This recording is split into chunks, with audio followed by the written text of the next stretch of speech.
ਲੋਰੀ ਵੀ ਲੋਕ ਗੀਤਾਂ ਦੀ ਇੱਕ ਕਿਸਮ ਹੈ। ਹੁਣ ਤੁਸੀਂ ਦੱਸੋ, ਕਦੀ ਤੁਸੀਂ ਸੁਣਿਆ ਵੀ ਸਾਡੀ ਕਿਸੇ ਧੀ ਭੈਣ ਨੂੰ ਅੱਲਾ ਪਾਕ ਨੇ ਪੁੱਤਰ ਦਿੱਤਾ ਹੋਵੇ ਤੇ ਉਹਨੇ ਕਿਸੇ ਸ਼ਾਇਰ ਦਾ ਜਾ ਕੇ ਤਰਲਾ ਕੀਤਾ ਹੋਵੇ ਭਈ ਮੈਨੂੰ ਇੱਕ ਲੋਰੀ ਲਿਖ ਦਿਓ ਆਪਣੇ ਪੁੱਤਰ ਲਈ? ਇਹ ਨਹੀਂ ਹੁੰਦਾ। ਅੱਲਾ ਤੂੰ ਵਾਲੀ ਤੂੰ, ਹਰ ਬੂਟੇ ਦਾ ਮਾਲੀ ਤੂੰ, ਦਿੱਤਾ ਹੀ ਤੇ ਪਾਲੀ ਤੂੰ, ਪਾਲਣ ਵਾਲਾ ਵਾਲੀ ਤੂੰ। ਪਿਆਰਿਓ, ਮਾਂ ਬਣਨ ਤੋਂ ਬਾਅਦ ਆਪਣੀ ਗੋਦੀ ਦੇ ਵਿੱਚ ਜਦੋਂ ਉਹ ਲਾਲ ਆਪਣੇ ਨੂੰ ਖਿਡਾਉਂਦੀ ਸੀ ਤੇ ਉਹਨੂੰ ਪਰਚਾਉਣ ਲਈ, ਉਹਨੂੰ ਸਵਾਉਣ ਲਈ, ਉਹਦੇ ਨਾਲ ਖੇਡਣ ਲਈ ਲੋਕ ਗੀਤ ਵੀ ਉਹ ਸਾਡੀ ਮਾਂ ਭੈਣ ਖੁਦ ਬਣਾਉਂਦੀ ਸੀ, ਆਪੂ ਘੜਦੀ ਸੀ।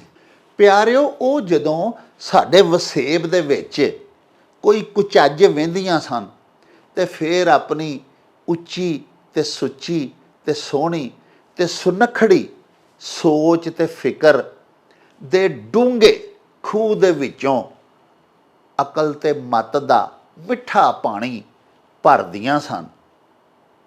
ਤੇ ਸੋਹਣਿਓ, ਉਸ ਵੇਲੇ ਸਾਡੀ ਮਾਂ ਬੋਲੀ ਦੇ ਜਿਹੜੇ ਸ਼ਬਦ, ਜਿਹੜੇ ਬੋਲ, ਉਹਨਾਂ ਨੂੰ ਉਹ ਪਾਣੀ ਦਾ ਘੜਾ ਚੁਕਾਉਣ ਲਈ ਆਉਂਦੇ ਸਨ, ਉਹ ਅਖਾਣ ਬਣ ਜਾਂਦੇ ਸਨ। ਕਿਸੇ ਸ਼ਾਇਰ ਲਿਖਿਆ ਸੀ ਭਈ ਮੈਨੂੰ ਮਾਂ ਦੇ ਦੁੱਧ ਦੀ ਮਹਿਕ ਆਵੇ। ਯਾਰੋ, ਜਦੋਂ ਪੰਜਾਬੀ ਮੈਂ ਬੋਲਣਾ ਵਾਂ, ਇਹ ਰੰਨ ਤਮਾਕੂ ਛਿਕਣੀ ਤੇ ਹਾਕਮ ਵੱਡੀ ਖੋਰ ਤੇ ਪੁੱਤਰ ਜਿਨ੍ਹਾਂ ਦੇ ਲਾਡਲੇ ਤਰੱਟੀ ਉਹਨਾਂ ਦੀ ਚੌੜ। ਅਖਾਣ ਦੀ ਉਹ ਹੀ ਖੂਬੀ ਹੁੰਦੀ ਏ ਕਿ ਉਹ ਸਦਾ ਰਹਿਣੀ ਗੱਲ ਕਰਦਾ ਹੈ। ਵਾਹ! ਉਹ ਅਜਿਹੀ ਗੱਲ ਕਰਦਾ ਹੈ ਫਾਕੀ ਕਿ ਜਿਹੜੀ ਹਰ ਦੌਰ 'ਚ, ਅੱਜ ਤੋਂ ਸਦੀ ਬਾਅਦ, ਅੱਜ ਤੋਂ 2 ਸਦੀਆਂ ਬਾਅਦ ਵੀ ਸੱਚੀ ਹੋਏਗੀ ਤੇ 2-4 ਸਦੀਆਂ ਪਹਿਲਾਂ ਵੀ ਸੱਚੀ ਸੀ। ਸ਼ਰੀਕ ਕਿਸੇ ਦਾ ਬੇਲੀ ਨਹੀਂ ਤੇ ਸੌਕਣ ਕਿਸੇ ਦੀ ਸਹੇਲੀ ਨਹੀਂ। ਸ਼ਰੀਕ ਜੇ ਚੰਗੇ ਹੋਵਣ ਹਾ ਤੇ ਰੱਬ ਦੇ ਵੀ ਹੋਵਣ ਹਾ, ਸ਼ਰੀਕ ਲਾਵੇ ਲੀਕ ਪੁੱਜੇ ਜਿੱਥੋਂ ਤੀਕ। ਸਾਨੂੰ ਮਜ਼ਹਬੀ ਤੌਰ ਤੇ ਹੁਕਮ ਹੈ ਕਿ ਅਸੀਂ ਆਪਣੇ ਨਿਗਦਿਆਂ ਦਾ, ਯਾਨੀ ਸ਼ਰੀਕਾਂ ਦਾ, ਜਿਹੜੇ ਵਸਦਿਆਂ ਦਾ ਧਿਆਨ ਰੱਖੀਏ। ਬਿਲਕੁਲ।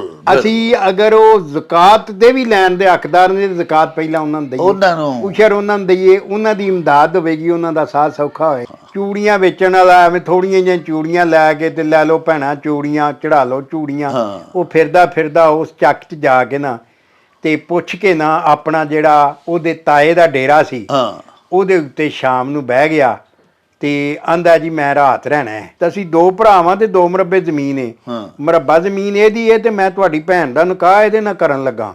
ਇੱਕ ਪਿਓ ਦੇ ਜੋ 4 ਪੁੱਤਰ ਹੋਣ, ਅੱਗੋਂ ਉਹਨਾਂ 4 ਪੁੱਤਰਾਂ ਦੀਆਂ ਔਲਾਦਾਂ ਜਿਹੜੀਆਂ ਨੇ ਉਹ ਆਪਣੇ ਦਾਦੇ ਦੇ ਸਾਰੇ ਵਿਰਸੇ ਦੇ ਵਿੱਚ ਹਿੱਸੇਦਾਰ ਨੇ, ਭਾਈਵਾਲ ਨੇ, ਉਹਨਾਂ ਨੂੰ ਹੀ ਸ਼ਰੀਕ ਆਖੀਦਾ। ਦੰਦ ਖਾਂਦਿਆਂ ਖਾਂਦਿਆਂ ਘਸ ਗਏ, ਵਾਹ, ਪਰ ਜ਼ੁਬਾਨ ਗਿਲੇ ਕਰਦਿਆਂ ਨਹੀਂ ਕੱਸੀ। ਜੀ ਜੀ ਕਰਦਿਆਂ ਜੀਆਂ ਕੋਲੋਂ ਲੱਗਦੀ ਛਿੱਤਰ ਖਾਨ, ਵੱਧ ਕੇ ਛਿੱਤਰ ਵਾਂਗ ਫਕੀਰਾ ਬੋਲੇ ਜਦੋਂ ਜ਼ੁਬਾਨ। ਓ ਚੱਲ ਮੇਰੇ ਨੂੰ ਚਲੀ।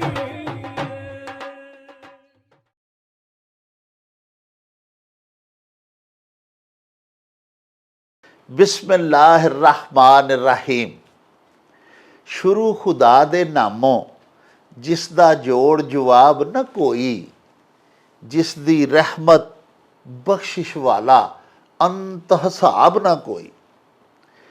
ਪਿਆਰੇ ਵੇਖਣ ਵਾਲਿਓ, ਪੰਜਾਬੀ ਮਾਂ ਬੋਲੀ ਦੇ ਜ਼ੁਬਾਨੋਂ ਅਦਬ ਤੇ ਸਕਾਫਤ ਦੇ ਫਰੋਗ ਤੇ ਵਧਾਵੇ ਤੇ ਚੜ੍ਹਤਲ ਲਈ ਸ਼ੁਰੂ ਕੀਤੇ ਜਾਣ ਵਾਲੇ ਤੁਹਾਡੇ ਆਪਣੇ YouTube ਚੈਨਲ ਮੇਲਾ TV ਦੇ ਉੱਤੇ ਤੁਹਾਨੂੰ ਦਿਲ ਦੀਆਂ ਡੂੰਘਾਈਆਂ ਤੋਂ ਸਤ ਬਿਸਮਿਲ੍ਲਾ ਤੇ ਜੀ ਆਇਆਂ ਨੂੰ ਆਖਦੇ ਹਾਂ। ਪਿਆਰਿਓ, ਸਾਡੀ ਇਹ ਬੇਨਤੀ ਹੈ ਵੀ ਸਾਡੇ ਇਸ ਚੈਨਲ ਨੂੰ ਸਬਸਕ੍ਰਾਈਬ ਵੀ ਕਰ ਲਵੋ, ਨਾਲ ਲੱਗਾ ਹੋਇਆ ਬੈਲ ਦਾ ਬਟਨ ਜ਼ਰੂਰ ਦਬਾਇਆ ਜੇ। ਪਿਆਰਿਓ, ਸਾਡੇ ਵਲੌਗਸ ਨੂੰ ਲਾਈਕ ਤੇ ਸ਼ੇਅਰ ਵੀ ਕਰਿਆ ਕਰੋ ਤੇ ਆਪਣੇ ਕਮੈਂਟਸ ਸਾਨੂੰ ਜ਼ਰੂਰ ਭਿਜਵਾਇਆ ਕਰੋ, ਕਿਉਂ ਜੇ ਤੁਹਾਡੇ ਕਮੈਂਟਸ ਇੱਕ ਤੇ ਸਾਡੇ ਵਾਸਤੇ ਬੜੀ ਹਲਾਸ਼ੇਰੀ ਦਾ ਸਬੱਬ ਹੁੰਦੇ ਨੇ ਤੇ ਦੂਜਾ ਅਸੀਂ ਤੁਹਾਡੇ ਕਮੈਂਟਸ ਦੇ ਚੰਨ ਨੇ ਆਪਣੇ ਪ੍ਰੋਗਰਾਮ ਨੂੰ, ਆਪਣੀ ਗੱਲਬਾਤ ਨੂੰ, ਆਪਣੀ ਗੁਫ਼ਤਗੂ ਨੂੰ ਮਜ਼ੀਦ ਸ਼ਿੰਗਾਰਨ ਤੇ ਸਵਾਰਨ ਦਾ ਆਰ ਤੇ ਯਤਨ ਵੀ ਕਰਦੇ ਰਹਿੰਦੇ ਹਾਂ। ਪਿਆਰੇ ਵੇਖਣ ਵਾਲਿਓ, ਸਾਡੇ ਪੰਜਾਬੀ ਮਾਂ ਬੋਲੀ ਦੇ ਖੋਜਕਾਰਾਂ ਦੀ ਖੋਜ ਮੁਜਬ ਸਾਡੀ ਜ਼ੁਬਾਨ ਪੰਜਾਬੀ ਜਿਹੜੀ ਹੈ ਇਹਦੇ ਲੋਕ ਗੀਤਾਂ ਦਾ ਜਿੰਨਾ ਵੀ ਸਰਮਾਇਆ ਹੈ, ਇਸੇ ਤਰ੍ਹਾਂ ਅਖਾਣਾਂ ਦਾ ਜਿੰਨਾ ਵੀ ਅਸਾਸਾ ਹੈ, ਇਹਨਾਂ ਨੂੰ ਘੜਨ ਵਾਲੀਆਂ ਬਹੁਤੀਆਂ ਸਾਡੀਆਂ ਸਵਾਣੀਆਂ ਨੇ। ਯਾਨੀ ਲੋਕ ਗੀਤ ਵੀ ਸਾਡੀਆਂ ਖਵਾਤੀਨ, ਸਾਡੀਆਂ ਔਰਤਾਂ, ਸਾਡੀਆਂ ਤਰੀਮਤਾਂ ਨੇ ਜ਼ਿਆਦਾਤਰ ਬਣਾਏ, ਤੇ ਬਹੁਤੇ ਸਾਰੇ ਅਖਾਣ ਜਿਹੜੇ ਨੇ ਉਹ ਵੀ ਸਾਡੀਆਂ ਔਰਤਾਂ ਨੇ ਘੜੇ। ਪਿਆਰਿਓ, ਇਹਨੂੰ ਸਾਬਤ ਕਰਨ ਲਈ ਵੰਨਗੀ ਦੇ ਤੌਰ ਤੇ ਉਹ ਇਹ ਮਿਸਾਲ ਦਿੰਦੇ ਨੇ ਵੀ ਆਪਣਾ ਪਿਛੋਕੜ ਫਰੋਲ ਕੇ ਵੇਖ ਲਈਏ, ਭਾਵੇਂ 500 ਸਾਲ ਪਹਿਲੇ ਜਾ ਕੇ ਅਸੀਂ ਝਾਤੀ ਮਾਰੀਏ ਤੇ ਸਾਨੂੰ ਇਹ ਦਿਸੇਗਾ ਕਿ ਜਦੋਂ ਸਾਡੇ ਦੇਸ਼ ਪੰਜਾਬ ਦੀ ਕੋਈ ਧੀ ਭੈਣ ਸਾਹਿਬੇ ਔਲਾਦ ਹੁੰਦੀ ਸੀ, ਅੱਲਾਹ ਪਾਕ ਉਹਨੂੰ ਧੀ ਜਾਂ ਪੁੱਤਰ ਦੀ ਦੌਲਤ ਦਿੰਦਾ ਸੀ। ਤੇ ਪਿਆਰਿਓ, ਮਾਂ ਬਣਨ ਤੋਂ ਬਾਅਦ ਆਪਣੀ ਗੋਦੀ ਦੇ ਵਿੱਚ ਜਦੋਂ ਉਹ ਲਾਲ ਆਪਣੇ ਨੂੰ ਖਿਡਾਉਂਦੀ ਸੀ ਤੇ ਉਹਨੂੰ ਪਰਚਾਉਣ ਲਈ, ਉਹਨੂੰ ਸਵਾਉਣ ਲਈ, ਉਹਦੇ ਨਾਲ ਖੇਡਣ ਲਈ ਲੋਕ ਗੀਤ ਵੀ ਉਹ ਸਾਡੀ ਮਾਂ ਭੈਣ ਖੁਦ ਬਣਾਉਂਦੀ ਸੀ, ਆਪੂ ਘੜਦੀ ਸੀ।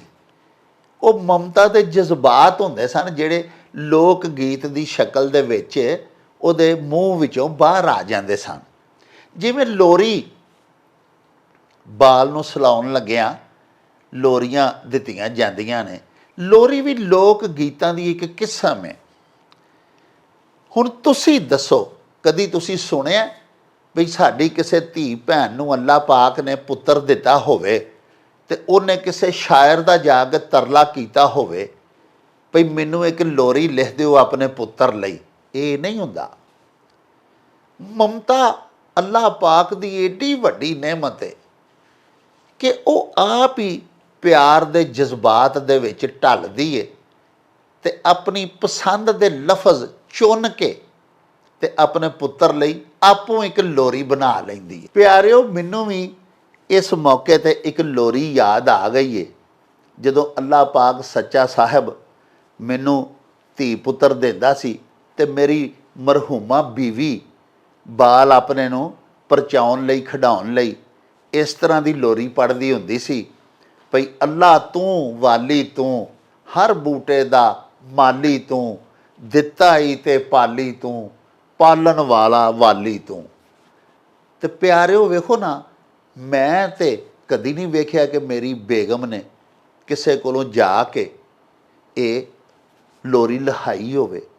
ਹੋ ਸਕਦਾ ਉਹਨੇ ਆਪਣੀ ਮਾਂ ਕੋਲੋਂ ਸੁਣੀ ਹੋਵੇ ਜਾਂ ਕਿਸੇ ਵੱਡੀ ਔਰਤ ਕੋਲੋਂ, ਆਪਣੇ ਤੋਂ ਵੱਡੀ ਉਮਰ ਦੀ ਜ਼ਨਾਨੀ ਕੋਲੋਂ ਸੁਣੀ ਹੋਵੇ, ਲੇਕਿਨ ਇਹ ਗੱਲ ਸਾਬਤ ਹੈ ਭਈ ਲੋਰੀਆਂ ਤੇ ਹੋਰ ਦੀਗਰ ਬਹੁਤ ਸਾਰੇ ਲੋਕ ਗੀਤ ਜਿਹੜੇ ਨੇ ਇਹਨਾਂ ਦੀਆਂ ਖਾਲਕ ਸਾਡੀਆਂ ਮਾਵਾਂ, ਭੈਣਾਂ, ਨਾਨੀਆਂ ਤੇ ਦਾਦੀਆਂ ਹੀ ਸਨ।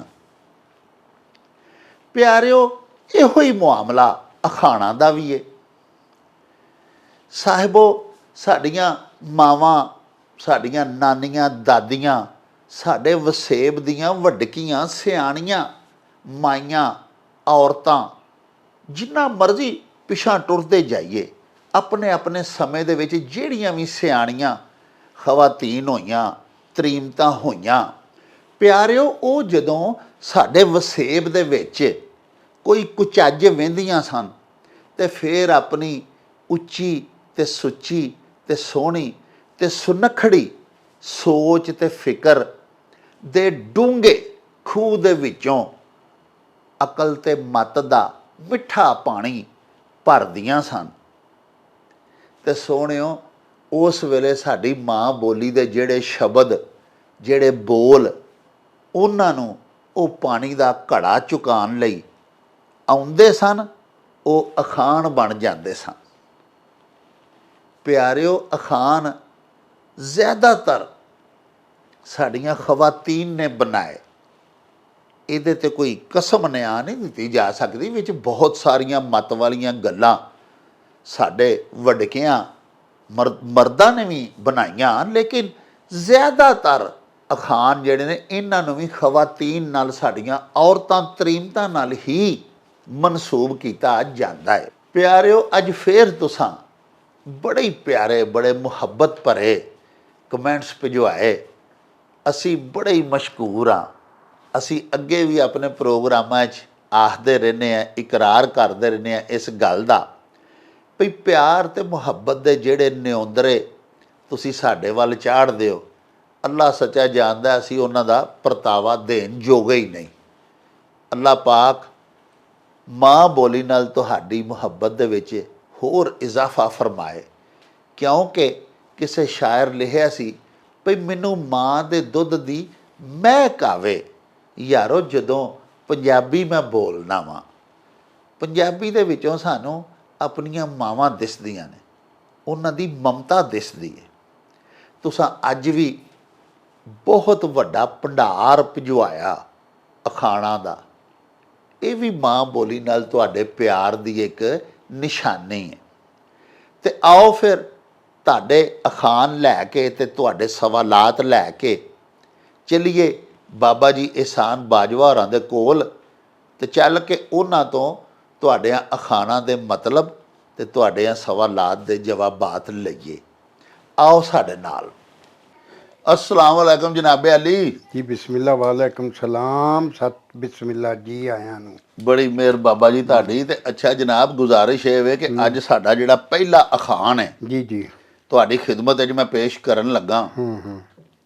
ਵਜੇ ਸ਼ਰਮਾ ਸਾਡੇ ਮੁਸਤਕਿਲ ਨਾਜ਼ਰ ਨੇ, ਉਹ ਆਂਦੇ ਨੇ ਜੀ ਮੈਂ ਬੜੇ ਚਾਅ ਨਾਲ ਤੁਹਾਡੇ ਪ੍ਰੋਗਰਾਮ ਵੇਖਣਾ। ਵਾਹ ਵਾਹ ਵਾਹ।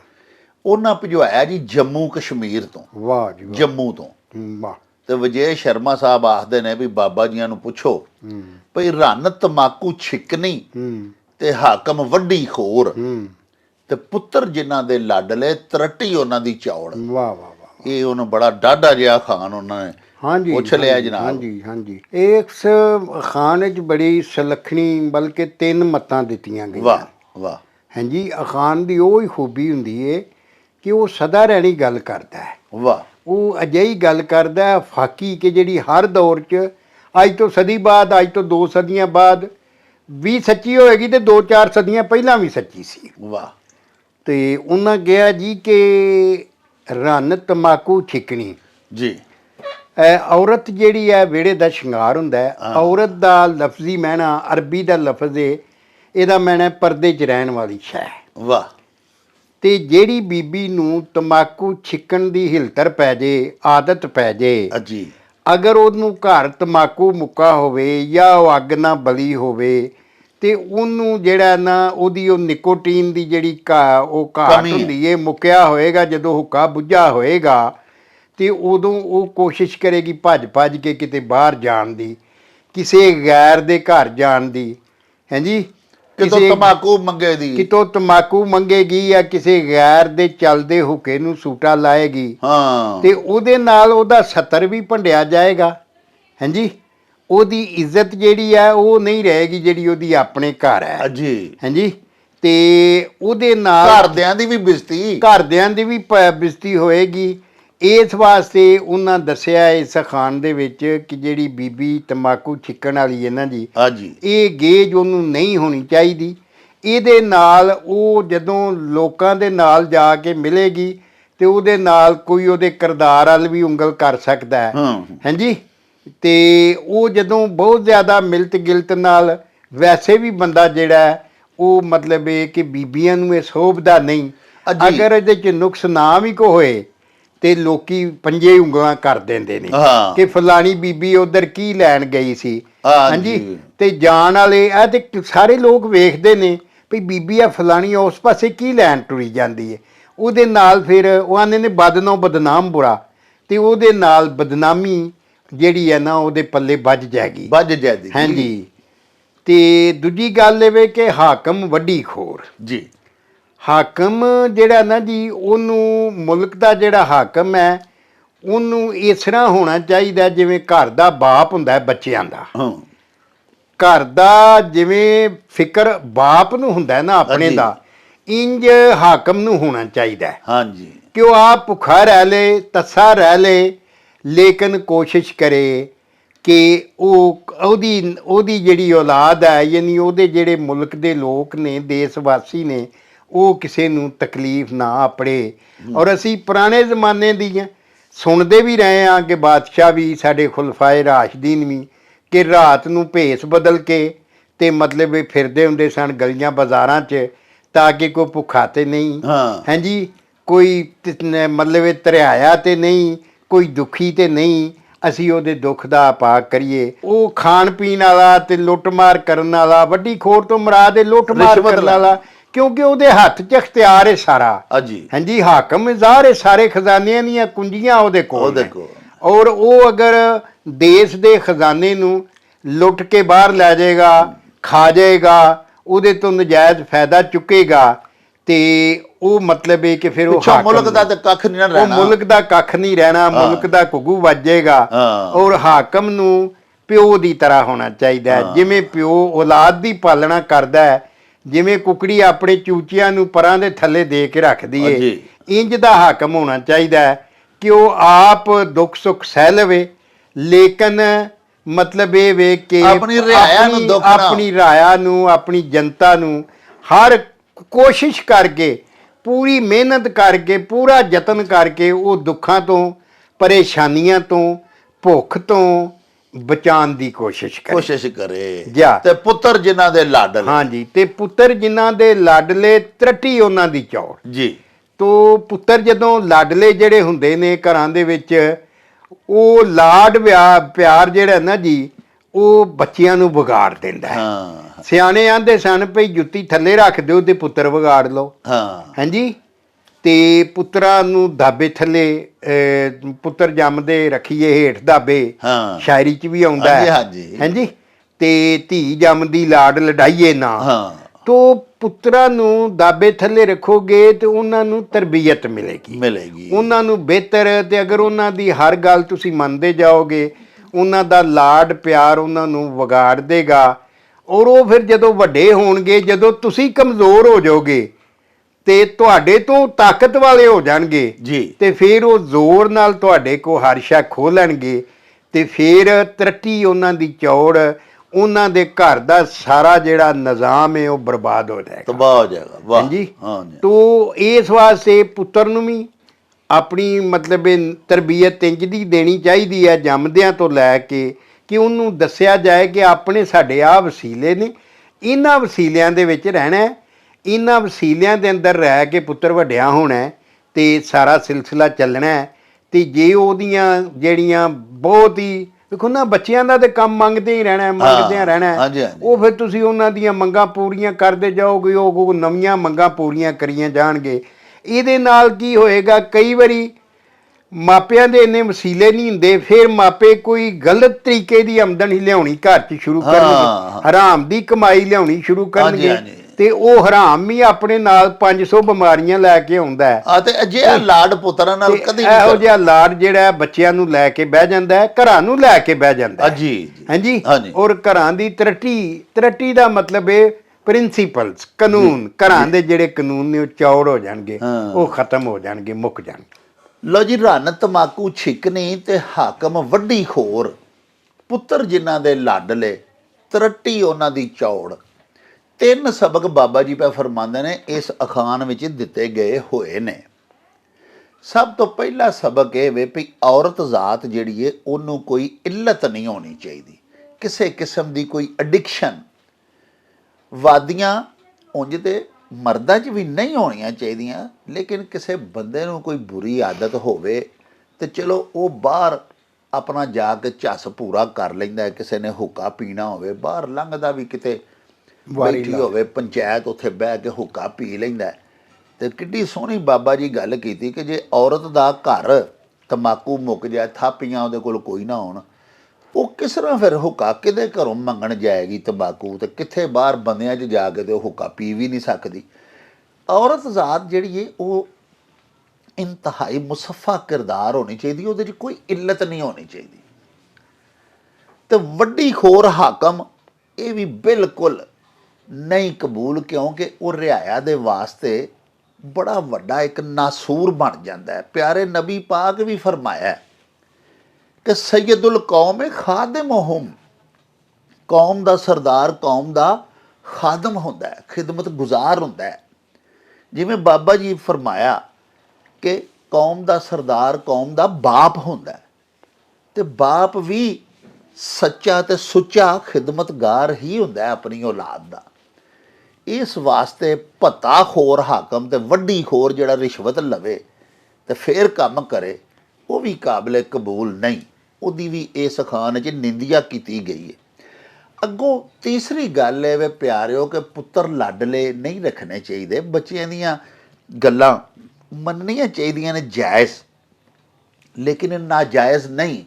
ਇਹ ਦੇਖੋ ਨਾ ਤੁਸੀਂ, ਅੱਜ ਕੱਲ੍ਹ ਅਸੀਂ ਆਪਣੇ ਬਾਲਾਂ ਨੂੰ ਮੋਬਾਈਲ ਫੜਾ ਛੱਡਨੇ ਆ, ਔਰ ਬੱਚਿਆਂ ਨੂੰ ਐਸੀ ਐਡਿਕਸ਼ਨ ਹੋ ਗਈ ਹੈ ਮੋਬਾਈਲ ਦੀ ਕਿ ਬੱਚੇ ਰੋਜ਼ ਅਸੀਂ ਵੇਖਦੇ ਆ, ਉਹਨਾਂ ਦੀਆਂ ਨਜ਼ਰਾਂ 'ਤੇ ਅਸਰ ਹੋ ਰਿਹਾ, ਆਈ ਸਾਈਟ ਖਰਾਬ ਹੋ ਰਹੀ ਹੈ, ਬੱਚੇ ਅੰਨੇ ਹੋ ਰਹੇ ਨੇ, ਹੋਰ ਦਿਮਾਗੀ ਅਮਰਾਜ਼ ਉਹਨਾਂ ਨੂੰ ਲੱਗ ਰਹੀਆਂ ਨੇ। ਲੇਕਿਨ ਇਹ ਸਾਰਾ ਕੁਝ ਵੇਖਣ ਦੇ ਬਾਵਜੂਦ ਮਾਵਾਂ ਵੀ ਤੇ ਬਾਪ ਵੀ ਸਾਡੇ ਅੱਜ ਕੱਲ੍ਹ ਦੇ ਦੌਰ ਦੇ ਜਦੀਦ ਜ਼ਮਾਨੇ ਦੇ, ਉਹ ਬੱਚਿਆਂ ਨਾਲ ਲਾਡ ਲਡਾਈ ਰੱਖਦੇ ਨੇ ਤੇ ਉਹਨਾਂ ਨੂੰ ਮੋਬਾਈਲ ਫੜਾਈ ਰੱਖਦੇ ਨੇ। ਇਹ ਬੜਾ ਵੱਡਾ ਜ਼ੁਲਮ ਹੈ।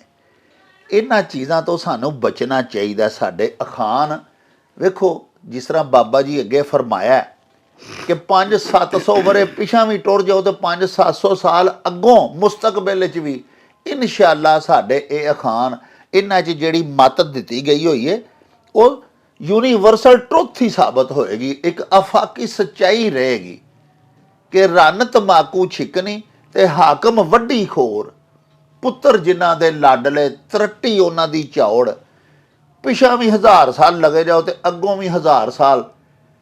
ਆਉਣ ਵਾਲੇ ਜ਼ਮਾਨਿਆਂ ਦੇ ਵਿੱਚ ਵੀ ਇਹ ਅਖਾਣ ਇਸੇ ਤਰ੍ਹਾਂ ਹੀ ਸੱਚਾ ਰਹੇਗਾ, ਕਿਉਂਕਿ ਇਹ ਇੱਕ ਆਲਮਗੀਰ ਹਕੀਕਤ ਇਹਦੇ 'ਚ ਬਿਆਨ ਕੀਤੀ ਗਈ ਹੋਈ ਹੈ। ਬਾਬਾ ਜੀ ਕਰਾਚੀ ਤੋਂ ਇੱਕ ਸਾਡੇ ਬੜੇ ਪਿਆਰੇ ਮਿੱਤਰ ਨੇ ਜੀ, ਔਰ ਰਜ਼ਾ ਅਲੀ ਉਹਨਾਂ ਦਾ ਨਾਂ ਹੈ, ਸੈਯਦ ਬਾਦਸ਼ਾਹ ਨੇ ਉਹ ਵੀ, ਉਹਨਾਂ ਇੱਕ ਬੜਾ ਸੋਹਣਾ ਅਖਾਣ ਸਾਨੂੰ ਭਿਜਵਾਇਆ ਹੈ। ਜੀ ਜੀ। ਭਈ ਸ਼ਰੀਕ ਕਿਸੇ ਦਾ ਬੇਲੀ ਨਹੀਂ ਤੇ ਸੌਕਣ ਕਿਸੇ ਦੀ ਸਹੇਲੀ ਨਹੀਂ। ਇਹਦਾ ਜ਼ਰਾ ਵੰਡ ਕੱਢੋ ਜੀ। ਇਹ ਜੀ ਅਖਾਣ ਜਿਹੜਾ ਇਹ ਦੱਸਿਆ, ਸ਼ਰੀਕ ਆਂਦੇ ਨੇ ਉਸ ਬੰਦੇ ਨੂੰ ਜਿਹਦੀ ਤੁਹਾਡੇ ਨਾਲ ਕੋਈ ਨਾ ਕੋਈ ਸ਼ਿਰਕਤ ਹੋਵੇ ਜੀ। ਮਸਨ ਦੁੱਧ ਦੀ, ਮਸਨ ਭਰਾ, ਚਾਚਿਓਂ ਬਾਬਿਓਂ, ਜਿਹਦਾ ਤੁਹਾਡੇ ਨਾਲ ਨਸਲੀ ਤਲਕ ਹੈ, ਹਾਂਜੀ, ਉਹ ਸ਼ਰੀਕ ਹੈ ਤੁਹਾਡਾ।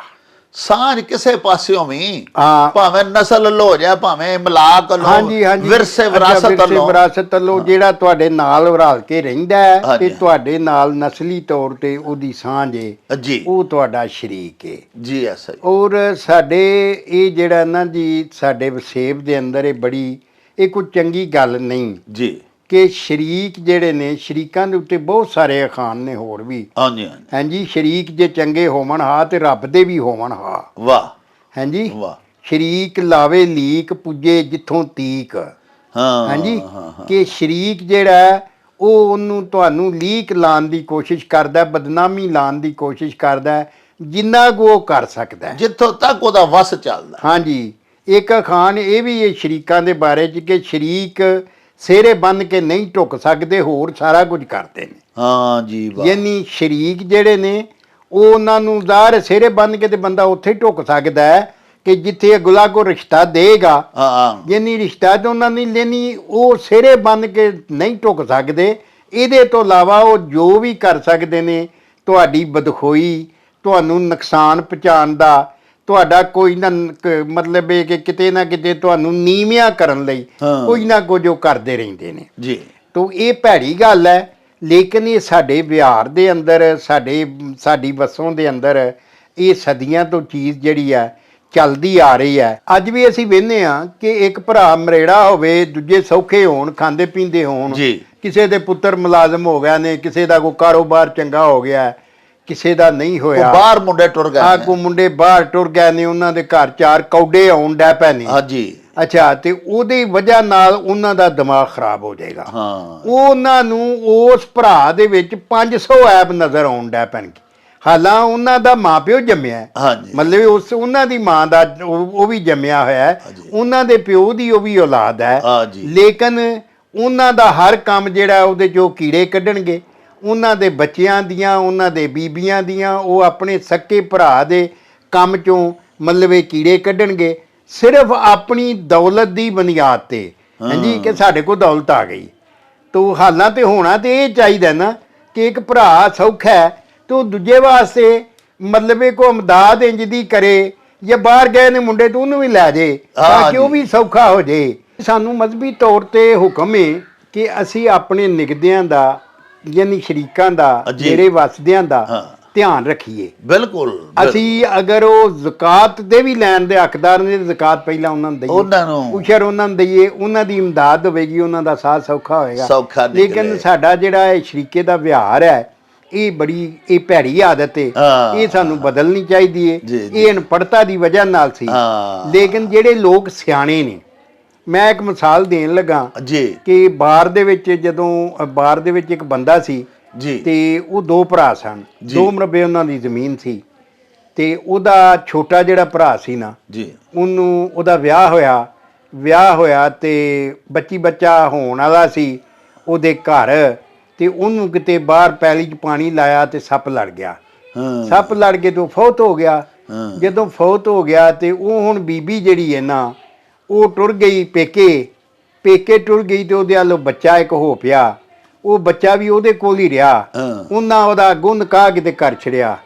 ਹੁਣ ਉਹ ਬੱਚੇ ਨੂੰ ਨਾਲ ਹੀ ਲੈ ਗਈ, ਉੱਥੇ ਹੀ ਬੱਚਾ ਵੀ ਪਲਿਆ। ਜਦੋਂ ਵੱਡਾ ਹੋਇਆ ਤੇ ਜ਼ਮੀਨ ਜ਼ਾਹਰੇ ਉਹ ਜੱਟਾਂ ਦੀ ਜ਼ਿਮੀਂਦਾਰਾਂ ਦੀ ਨੂੰਹ ਬਣੀ ਤੇ ਉਹ ਜ਼ਮੀਨ ਦੇ ਜਿਹੜੇ ਜਦੋਂ ਗੱਲ ਹੋਈ ਤੇ ਉਹਦੇ ਭਰਾਵਾਂ ਨੇ ਕਿਹਾ, ਉਹਦੀ ਮਾਂ ਦੇ ਜਿਹੜੇ ਦੂਜੇ ਪੁੱਤਰ ਸਨ ਦੂਜੇ ਪਿਓ ਚੋਂ, ਉਹਨਾਂ ਕਿਹਾ ਭਰਾ ਜਿਹੜਾ ਤੇਰਾ ਅਸਲ ਥਾਂ ਹੈ ਉਹ ਜਾ ਕੇ ਲੱਭ, ਇੱਥੇ ਤੇਰੀ ਜ਼ਮੀਨ ਕੋਨੇ ਹੀ ਨਾ ਤੇਰਾ ਕੋਈ ਹਿੱਸਾ ਹੈ, ਨਾ ਤੂੰ ਸਾਡਾ ਭਰਾ ਏ। ਤੇ ਉਹਨੇ ਇਹ ਕੰਮ ਕੀਤਾ ਵੀ ਉਹ ਆਖਣ ਲੱਗਾ ਮਾਂ ਨੂੰ ਵੀ ਮਾਂ ਮੈਨੂੰ ਦੱਸ ਛੱਡ ਕਿ ਮੇਰਾ ਕੋਈ ਜਿਹੜਾ ਪਿਛਲਾ ਕੋਈ ਥਾਂ ਟਿਕਾਣਾ ਸੀ ਉਹ ਕਿਹੜਾ ਸੀ। ਉਹਨੇ ਦੱਸਿਆ ਕਿ ਫਲਾਣੇ ਪਿੰਡ ਮੈਂ ਵਿਆਹੀ ਸਾਂ ਤੇ ਉੱਥੇ ਐਸਨ ਤੇਰੇ ਪਿਓ ਨੂੰ ਸੱਪ ਲੜਿਆ।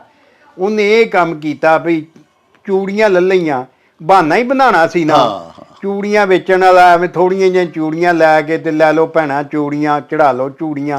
ਉਹ ਫਿਰਦਾ ਉਸ ਚੱਕ 'ਚ ਜਾ ਕੇ ਨਾ ਤੇ ਪੁੱਛ ਕੇ ਨਾ ਆਪਣਾ ਜਿਹੜਾ ਉਹਦੇ ਤਾਏ ਦਾ ਡੇਰਾ ਸੀ ਉਹਦੇ ਉੱਤੇ ਸ਼ਾਮ ਨੂੰ ਬਹਿ ਗਿਆ ਤੇ ਆਂਦਾ ਜੀ ਮੈਂ ਰਾਤ ਰਹਿਣਾ ਹੈ। ਉਹਨਾਂ ਆਖਿਆ ਪੁੱਤਰਾ ਬਹਿ ਜਾ, ਹੁਕਾ ਪੀ, ਰੋਟੀ ਖਾ, ਮੰਜੀ ਲਿਆਓ ਬਈ, ਬਿਸਤਰਾ ਲਿਆਓ।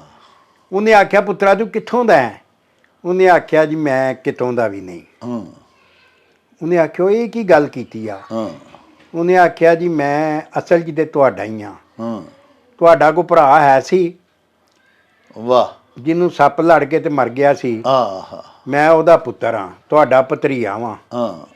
ਤੇ ਮੈਂ ਜਿਹੜੀ ਮਾਂ ਦੇ ਕੋਲ ਪਲਿਆ ਉਹਨਾਂ ਮੈਨੂੰ ਜਵਾਬ ਦੇ ਛੜਿਆ ਵੀ ਜਿਹੜਾ ਤੇਰਾ ਆਪਣਾ ਟਿਕਾਣਾ ਹੈ ਉੱਥੇ ਜਾ, ਤੇ ਮੈਂ ਤੁਹਾਡੇ ਕੋਲ ਇਸ ਵਾਸਤੇ ਆਇਆ। ਤੇ ਉਹ ਬੰਦਾ ਨਸਲੀ ਸੀ। ਉਹਨੇ ਜਨਾਬ ਇਹ ਕੰਮ ਕੀਤਾ, ਉਸ ਵੇ ਮੁੰਡਿਆਂ ਨੂੰ ਸੱਦਿਆ ਤੇ ਆਖਣ ਲੱਗਾ ਗੱਲ ਸੁਣੋ, ਇਹ ਤੁਹਾਡਾ ਭਰਾ ਏ, ਮਰਬਾ ਜ਼ਮੀਨ ਇਹਦੀ ਏ।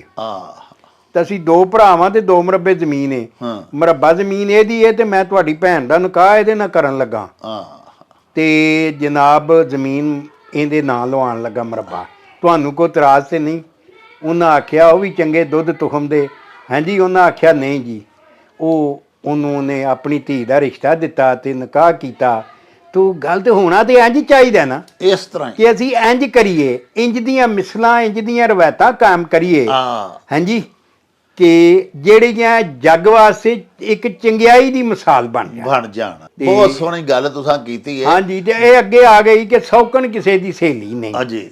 ਸੌਕਣ ਨਿਜ਼ਾਮਦੀਨ ਮਰਹੂਮ ਆਂਦੇ ਹੁੰਦੇ ਸਨ ਕਿ ਸੌਕਣ ਲਫ਼ਜ਼ ਜਿਹੜਾ ਕਿਣ ਤੋਂ 100 ਕਿਣ ਤੋਂ ਬਣਿਆ, ਜਿਹੜੇ ਇੰਜਣ ਕਾਲੇ ਚੱਲਦੇ ਹੁੰਦੇ ਸਨ ਕੋਲੇ ਵਾਲੇ, ਉਹਨਾਂ ਦੇ ਵਿੱਚੋਂ ਜਦੋਂ ਤੁਹਾਨੂੰ ਉਹ ਧੂੰ ਜਿਹਾ ਨਿਕਲਦਾ ਸੀ ਤਾਂ ਉਹਦੇ 'ਚ ਕੋਲੇ ਦੀਆਂ ਕਿਣਾਂ ਦੀਆਂ ਉੱਡ ਕੇ ਜਾਂਦੀਆਂ ਸਨ।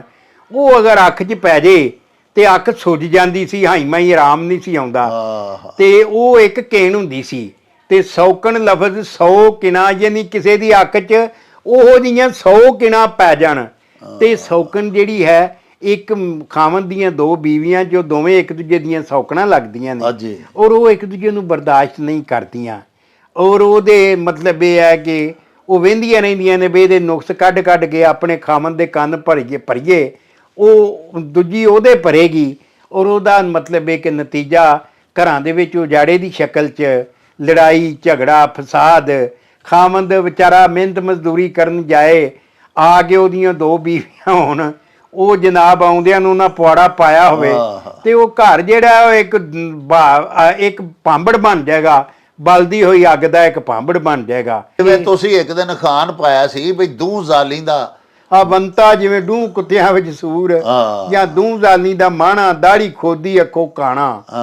ਹਾਂਜੀ, ਤੋ ਗੱਲ ਇਹ ਹੈ ਕਿ ਇਹ ਸੌਕਣਾ ਜਿਹੜੀਆਂ ਨੇ ਇੱਕ ਦੂਜੇ ਨੂੰ ਬਰਦਾਸ਼ਤ ਨਹੀਂ ਕਰਦੀਆਂ। ਇਸ ਵਾਸਤੇ ਕਿਹਾ ਵੀ ਸੌਕਣ ਕਦੀ ਨਾਲ ਦੀ ਆਪਣੀ ਦੂਜੀ ਸੌਕਣ ਦੀ ਸਹੇਲੀ ਨਹੀਂ ਬਣ ਸਕਦੀ। ਲਓ ਜਨਾਬ, ਕਿੱਡਾ ਸੋਹਣਾ ਰਜ਼ਾ ਅਲੀ ਸਾਹਿਬ ਤੁਹਾਡੇ ਭੇਜੇ ਅਖਾਨ ਦਾ ਬਾਬਾ ਜੀ ਨੇ ਮਤਲਬ ਦੱਸਿਆ ਭਈ ਸ਼ਰੀਕ ਕਿਸੇ ਦਾ ਬੇਲੀ ਨਹੀਂ ਤੇ ਸੌਕਣ ਕਿਸੇ ਦੀ ਸਹੇਲੀ ਨਹੀਂ। ਇਹ ਹੀ ਅਖਾਨ ਤੁਸੀਂ ਭਿਜਵਾਇਆ ਸੀ। ਅਖਾਨ ਤੇ ਇਸ ਤਰ੍ਹਾਂ ਹੀ ਹੈ ਤੇ ਹੁੰਦਾ ਵੀ ਇਸ ਤਰ੍ਹਾਂ ਹੀ ਹੈ ਪਿਆ ਦੁਨੀਆ ਤੇ, ਲੇਕਿਨ ਹੋਣਾ ਇਹ ਚਾਹੀਦਾ ਵੀ ਸ਼ਰੀਕਾਂ ਨੂੰ ਬੇਲੀ ਨਹੀਂ ਸਕਿਆ ਭਰਾਵਾਂ ਵਾਂਗੂ ਡੀਲ ਕਰਨਾ ਚਾਹੀਦਾ, ਕਿਉਂਕਿ ਉਹ ਜੱਦ ਵੱਲੋਂ ਵੀ ਤੁਹਾਡੀ ਸਾਂਝ ਦੇ ਵਿੱਚ ਸ਼ਰੀਕ ਨੇ ਤੇ ਤੁਹਾਡੀਆਂ ਜਿਹੜੀਆਂ ਪਿਓ ਦਾਦੇ ਦੀਆਂ ਇਮਲਾਕ ਹੁੰਦੀਆਂ ਨੇ ਉਹਨਾਂ ਦੇ ਵਿੱਚ ਵੀ ਉਹ ਸ਼ਰੀਕ ਹੁੰਦੇ ਨੇ। ਇੱਕ ਪਿਓ ਦੇ ਜੋ 4 ਪੁੱਤਰ ਹੋਣ, ਅੱਗੋਂ ਉਹਨਾਂ 4 ਪੁੱਤਰਾਂ ਦੀਆਂ ਔਲਾਦਾਂ ਜਿਹੜੀਆਂ ਨੇ ਉਹ ਆਪਣੇ ਦਾਦੇ ਦੇ ਸਾਰੇ ਵਿਰਸੇ ਦੇ ਵਿੱਚ ਹਿੱਸੇਦਾਰ ਨੇ, ਭਾਈਵਾਲ ਨੇ, ਉਹਨਾਂ ਨੂੰ ਹੀ ਸ਼ਰੀਕ ਆਖੀਦਾ। ਤੇ ਅੱਲਾਹ ਪਾਕ ਦੇ ਤੇ ਨਬੀ ਪਾਕ ਸੋਹਣਿਆਂ ਨੇ ਫਰਮਾਇਆ ਵੀ ਅਵਲ ਖੇਸ਼ਾਂ ਬਾਅਦ ਦਰਵੇਸ਼ਾਂ। ਜਿਵੇਂ ਬਾਬਾ ਜੀ ਦੱਸਿਆ ਵੀ ਇੱਕ ਭਰਾ ਦੇ ਪੁੱਤਰ ਅਮੀਰ ਹੋ ਜਾਣ ਤੇ ਦੂਜੇ ਨੂੰ ਹਕੀਰ ਤੇ ਘਟੀਆ ਸਮਝਣ ਲੱਗ ਪੈਂਦੇ ਨੇ। ਇਹ ਗੱਲ ਨਹੀਂ। ਜ਼ਕਾਤ ਖੈਰਾਤ ਵੀ ਕੱਢੋ ਤੇ ਸਗੋਂ ਉਹਨਾਂ ਨੂੰ ਦਿਓ। ਜੇ ਆਪਣੇ 4 ਪੁੱਤਰ ਬਾਹਰ ਗਏ ਨੇ ਤੇ ਇੱਕ ਉਹਨਾਂ ਦਾ ਵੀ ਲੈ ਜਾਓ। ਕਿਸੇ ਤੇ ਅਹਿਸਾਨ ਕਰੋ ਤੇ ਜੁੜ ਕੇ ਰਹੋ। ਇਸੇ ਨੂੰ ਹੀ ਖਾਨਦਾਨ ਆਖਦੇ ਨੇ ਤੇ ਇਹੋ ਹੀ ਸਾਡੇ ਪਿਆਰੇ ਦੀਨ ਦੀ ਸਾਨੂੰ ਮੱਤ ਵੀ ਹੈ। ਬਾਬਾ ਜੀ ਅਗਲਾ ਜਿਹੜਾ ਅਖਾਨ ਹੈ ਉਹ ਸਾਡੀ ਇੱਕ ਭੈਣ ਨੇ, ਸਾਡੀਆਂ ਦਰਸ਼ਕ ਨੇ ਸੰਭੜਿਆਲ ਤੋਂ ਜ਼ਾਹਿਦਾ ਰੰਧਾਵਾ, ਉਹਨਾਂ ਭਿਜਵਾਇਆ। ਬੜਾ ਹੀ ਮੱਤ ਭਰਿਆ ਅਖਾਨ ਹੈ। ਉਹ ਆਖਦੀਆਂ ਨੇ ਵੀ ਦੰਦ ਖਾਂਦਿਆਂ ਖਾਂਦਿਆਂ ਘਸ ਗਏ, ਵਾਹ, ਪਰ ਜ਼ੁਬਾਨ ਗਿਲੇ ਕਰਦਿਆਂ ਨਹੀਂ ਕੱਸੀ। ਤੇ ਇਸ ਅਖਾਨ 'ਚ ਦੱਸਿਆ ਵੀ ਦੰਦ ਜਿਹੜੇ ਨੇ ਗੱਲ ਉਹ ਘਸ ਗਏ ਨੇ। ਹਾਂਜੀ, ਯਾਨੀ ਸਾਰੀ ਉਮਰ ਲੰਘ ਗਈ ਹੈ। ਦੰਦ ਘਸਣ ਤੋਂ ਮੁਰਾਦ ਸਾਰੀ ਉਮਰ ਲੰਘ ਗਈ ਹੈ। ਵਾਹ। ਲੇਕਿਨ ਜੀਭ ਚੋਂ ਗੱਲਾਂ ਕਰਦਿਆਂ ਬੰਦਾ ਨਹੀਂ ਮੁੜਿਆ। ਉਹਨੇ ਇਹ ਨਹੀਂ ਸੋਚਿਆ ਵੀ ਮੇਰੇ ਦੰਦ ਘਸ ਗਏ ਨੇ। ਔਰ ਦੰਦਾਂ ਦੇ ਵਿੱਚ ਰਹਿ ਕੇ ਜੀਭ ਜਿਹੜੀ ਹੈ ਉਹਨੂੰ ਤੇ ਇੰਝ ਰਹਿਣਾ ਚਾਹੀਦਾ ਨਾ ਜਿਵੇਂ ਮਤਲਬ ਇਹ ਵੇਖੋ ਨਾ 4 ਚਫੇਰੇ ਉਹ ਘੇਰਿਆ ਦੰਦਾਂ ਨੇ। ਹਾਂਜੀ, ਔਰ ਉਹਦੇ ਵਿੱਚ ਉਹ ਬਚ ਕੇ ਆਪਣਾ ਗੁਜ਼ਾਰਾ ਕਰ ਰਹੀ ਹੈ। ਤੇ ਬੰਦੇ ਨੂੰ ਵੀ ਇੰਝ ਚਾਹੀਦਾ ਕਿ ਜਿਵੇਂ ਭਈ ਮਤਲਬ ਦੰਦਾਂ ਦੇ ਵਿੱਚ ਰਹਿ ਕੇ ਨਾ ਤੇ ਜੀਭ ਗੁਜ਼ਾਰਾ ਕਰਦੀ ਏ, ਇੰਝ ਹੀ ਜਿਹੜੀਆਂ ਔਖਤਾਂ ਨੇ, ਪਰੇਸ਼ਾਨੀਆਂ ਨੇ, ਉਹਨਾਂ ਤੋਂ ਬਚ ਕੇ ਰਹੋ। ਵਸੇਬ ਵਿੱਚ ਇੰਝ ਰਵੇ। ਲੇਕਿਨ ਜਿਹੜੇ ਮੂਰਖ ਲੋਕ ਨੇ, ਜਿਹੜੇ ਕਮੱਤੇ ਲੋਕ ਨੇ, ਜਿਨ੍ਹਾਂ ਨੂੰ ਮੱਤ ਕੋ ਨਹੀਂ, ਉਹ ਗੱਲਾਂ ਕਰੀ ਜਾਣਗੇ, ਗੱਲਾਂ ਟਰ ਕਰੀ ਜਾਣਗੇ। ਉਹ ਪੁੱਠੀਆਂ ਸਿੱਧੀਆਂ ਗੱਲਾਂ ਜਿਹਦਾ ਮਤਲਬ ਅਗਲੇ ਨੂੰ ਦੁੱਖ ਦੇਣਾ, ਅਗਲੇ ਦੀ ਹੇਠੀ ਕਰਨਾ, ਅਗਲੇ ਦੀ ਹਾਨਤ ਕਰਨਾ, ਅਗਲੇ ਦੀ ਤੋਹੀਨ ਕਰਨਾ। ਹਾਂਜੀ, ਤੇ ਕਿਸੇ ਦਾ ਦਿਲ ਤਰੋੜਨਾ, ਕਿਸੇ ਨੂੰ ਦੁੱਖ ਦੇਣਾ, ਇਸ ਜ਼ਬਾਨ ਦੇ ਨਾਲ ਇਹ ਬੜੀ ਬੁਰੀ ਬਾਤ ਹੈ। ਹਾਂਜੀ, ਤੇ ਹਾਲਾਂ ਜ਼ਬਾਨ ਨੂੰ ਤੇ ਅੱਲਾ ਮੱਤ ਦਿੰਦਾ ਵੀ ਇੰਝ ਰਵੋ ਜਿਵੇਂ ਦੰਦਾਂ ਦੇ ਵਿੱਚ ਜ਼ਬਾਨ ਰਹਿੰਦੀ ਹੈ। ਹਾਂਜੀ, ਵੇਖੋ ਨਾ ਇੰਨੀਆਂ ਮੁਸ਼ਕਲਾਂ ਨੇ, 4 ਚਫੇਰੇ ਬਲੇਡ ਲੱਗੇ ਨੇ, ਔਰ ਉਹਨਾਂ ਦਾ ਪਤਾ ਵੀ ਹੈ ਵੀ ਉਹਨਾਂ ਉਸੇ ਵੇ ਵੱਢ ਦੇਣਾ, ਲੇਕਿਨ ਉਹਨਾਂ ਦੇ ਵਿੱਚ ਉਹ ਗੁਜ਼ਾਰਾ ਕਰੀ ਜਾ ਰਹੀ ਹੈ। ਔਰ ਸਾਰੀ ਜ਼ਿੰਦਗੀ ਅਮਨ ਚੈਨ ਨਾਲ ਉਹਨਾਂ ਦੇ ਵਿੱਚ ਰਹਿ ਕੇ ਗੁਜ਼ਾਰਾ ਕਰੀ ਜਾਂਦੀ। ਕੋਈ ਬੰਦਾ ਗੱਲ ਕਰਨ ਲੱਗਿਆ ਪਹਿਲਾਂ ਤੋਲੇ ਫਿਰ ਬੋਲੇ। ਜਿਸ ਤਰ੍ਹਾਂ ਅਸੀਂ ਅੱਗੇ ਵੀ ਗੱਲ ਕਰ ਰਹੇ ਹਾਂ ਕਿ ਮੂੰਹ ਚੋਂ ਗੱਲ ਐਵੇਂ ਹੀ ਛਿੜਪ ਕਰਦੀ ਨਾ ਕੱਢ ਦੇ, ਪਹਿਲਾਂ ਗੌਰ ਕਰੇ, ਸੋਚੇ ਕਿ ਮੈਂ ਜਿਹੜੀ ਗੱਲ ਕਰਨ ਲੱਗਿਆ ਇਹਦੇ ਨਾਲ ਕਿਸੇ ਦਾ ਦਿਲ ਤੇ ਨਾ ਦੁਖੇਗਾ। ਹਾਂਜੀ, ਇਹਦੇ ਨਾਲ ਕਿਸੇ ਦੀ ਰੂਹ ਜ਼ਖਮੀ ਤੇ ਨਹੀਂ ਹੋਏਗੀ।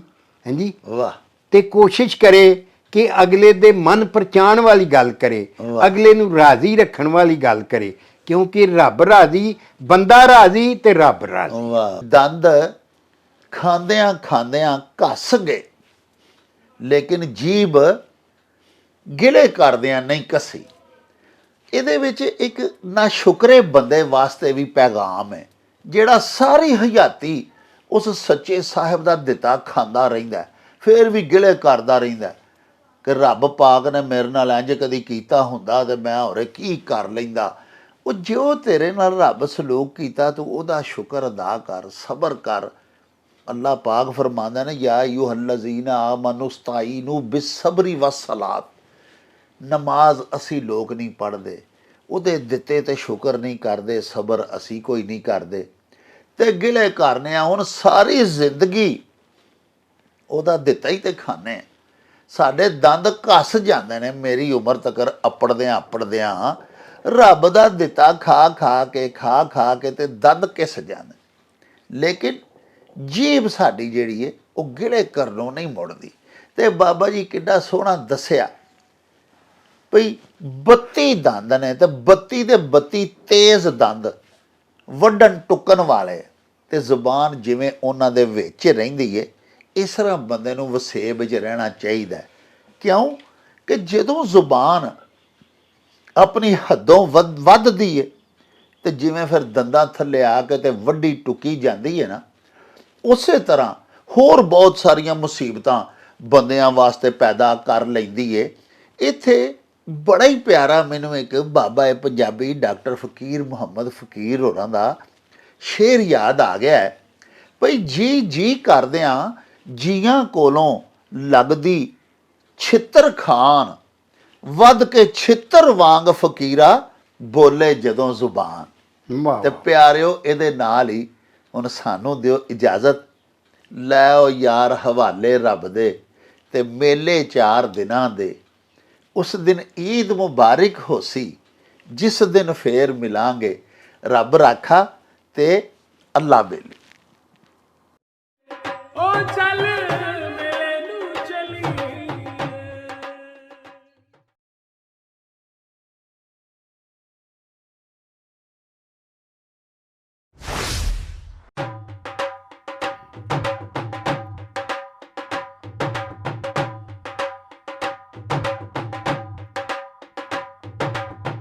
ਰੌਣਕ ਹੋ ਜਾਊ ਛੱਟ ਵੇ, ਚੱਲ ਮੇਲੇ ਨੂੰ ਚਲੀਏ। ਓ ਰੌਣਕ ਹੋ ਜਾਊ ਛੱਟ ਵੇ, ਚੱਲ ਮੇਲੇ ਨੂੰ ਚਲੀਏ। ਮੱਲਾ ਕੱਢ ਕੁੜਦੇ ਦੇ ਵੱਟ ਵੇ, ਚੱਲ ਮੇਲੇ ਨੂੰ ਚਲੀਏ। ਹਾਏ ਚੱਲ